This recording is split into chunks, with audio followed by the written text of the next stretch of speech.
The fire is almost out when the baby, still sleek with the smell of the womb, is placed on a warm chest and begins to inch forward, eyes closed, legs kicking, mouth open like a tiny compass that somehow knows the way. We like to think someone explained what to do, a grandmother with instructions, a wise woman with a list, don't move, breathe like this, feed like that.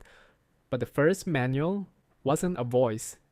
It was a choreography wired into two bodies long before words, signals of heat and salt and milk, of pressure and pulse, of reflex meeting reflex, until a new life locks on and swallows. Start with the mother. By the time labor begins, her breasts are already making colostrum, a thick, golden, first milk. It's not waiting for a committee decision. It's there, loaded with antibodies and sugar and minerals. A liquid emergency kit packed weeks in advance. Her uterus is a storm of oxytocin, the hormone that drives contractions. The same chemical that pushes a baby into the world also primes her body to let milk down when skin meets skin. Biology hates pauses. It wants the next step ready. Now the baby. Put a healthy newborn on a mother's naked chest and do nothing for a moment. Not a swaddle, not a bassinet, just gravity and heat and heartbeat. Many babies will begin the breast crawl, a slow, determined climb, guided by smell and warmth and the primitive stabbing reflex that makes their legs push against anything solid. They mouth the skin, bob their head, taste the salty film on the areola, and then often suddenly gape and latch like they've found home they've never seen. It looks like magic. It isn't. The breast itself is sending a beacon. Around the nipple are Montgomery glands, small bumps on the areola that secrete an oily substance. To adults, it's mostly odorless. To a newborn, it's a runway lit at night. Studies have shown that infants move toward the smell of human milk and, even more strangely, are drawn to areolar secretions that share aromatic notes with the amniotic fluid they've been swimming in. The brain doesn't have words yet, but it knows familiar. The breast smells a little like the old world, and the way back is forward. Imagine this scene sometime in deep prehistory. There is no midwife's textbook, but there are midwives. Older women who have done this and watched it. The human pelvis and the human baby form a difficult puzzle. The baby's head is big. The birth canal curves and narrows. Rotation is required. Assistance helps. That's not a cultural add-on, it's an evolutionary story. Our species developed social birth not because we were weak, but because cooperation was part of the design. One pair of hands steadies, another catches, another lifts the baby to the mother's belly as the cord still pulses. Then everyone pauses because the next move belongs to the baby and the breast. People assume ancient mothers had to figure out breastfeeding from zero. More likely, they recognized it in the same way they recognized fire catching dry grass or birds migrating with the season, a pattern older than them. They would have seen animals do it, they would have seen human babies do it again and again, and they would have noticed the same dependable clues. The baby quiets when the belly presses warm skin. The baby turns the head if the cheek is brushed. The baby seems to smell something and moves toward it, mouth open, tongue down, the tiny jaw beginning that muscular wave-like suck. If this is the first child anyone in a group has ever seen, an unlikely scenario, but imagine it, the clues are still there. The mother is leaking, sometimes just from hearing the baby cry. Milk ejection, the letdown, is not a button she presses. It's a reflex that can be triggered by sensation, by smell, by expectation. Mothers tell you that even hearing someone else's infant wail in a crowded market can make their own breasts tingle. Physiology nods. Oxytocin surges with touch and with anticipation. Conditioning layered over reflex, like a road paved where a deer path used to be. That means the knowledge of breastfeeding lived in two places at once. One part in flesh, reflex arcs, glandular recipes, the way a newborn's tongue forms the seal and ripples milk backward to swallow. Another part in culture, gestures, positions, timing, a few gentle corrections when the latch is shallow or the angle is off. The mother's body says, do this. The community adds, do it here, like this, now. Even the position has a story. In many traditional settings, a woman labors upright, squatting or kneeling, using gravity and the movement of her pelvis to help the baby navigate. After birth, the mother may lean back only when the baby is up against her chest, skin to skin. That contact is not sentiment, it's thermoregulation and chemistry. The baby's cold, wet body dries faster and warms better on a living heater than under a pelt. The mother's nipples harden and stand, easier to find. The areola may flush darker in late pregnancy, a visual cue perhaps alongside the chemical one, like a target pulled into focus. Then there's colostrum itself.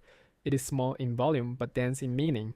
People unfamiliar with it sometimes worry that no milk has come in yet, but those earliest drops are exactly proportioned to a stomach the size of a marble. They coat the intestines, guard against pathogens, move the first stool. They taste a little different, salty sweet, concentrated, and their profile may echo the amniotic flavors the baby sampled for months. The world is new, but not alien.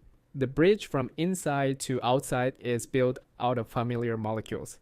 So, how did ancient humans know to breastfeed? They didn't know the way we think of knowledge now. They recognized. They watched the baby crawl and root. They smelled the breast change during late pregnancy, the faint, nutty scent of areolar secretions that adults ignore and infants treat like a flare. They felt their own bodies answer the signals, milk rising at the first insistent mouthing. In time, my patterns hardened into custom.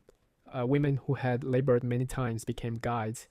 They learned which holes saved sore nipples, which angles kept a sleepy mouth awake long enough to swallow, which small tricks relieved an engorged breast or a blocked duct when the camp would be moving by dawn.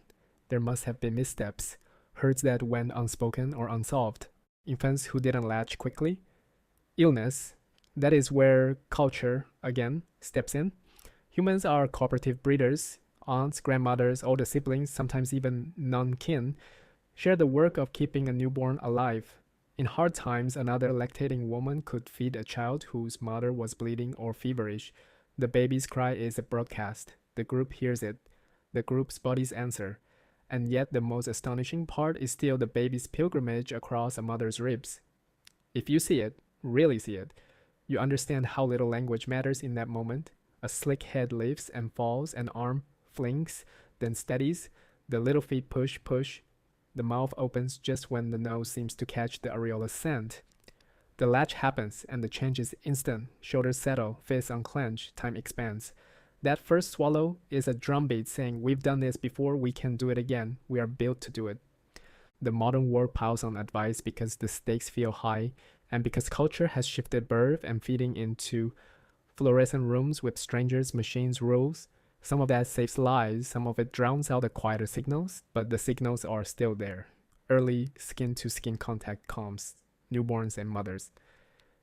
It stabilizes breathing and heart rate. It cues feeding behaviors that work because they are older than hospitals and older than huts.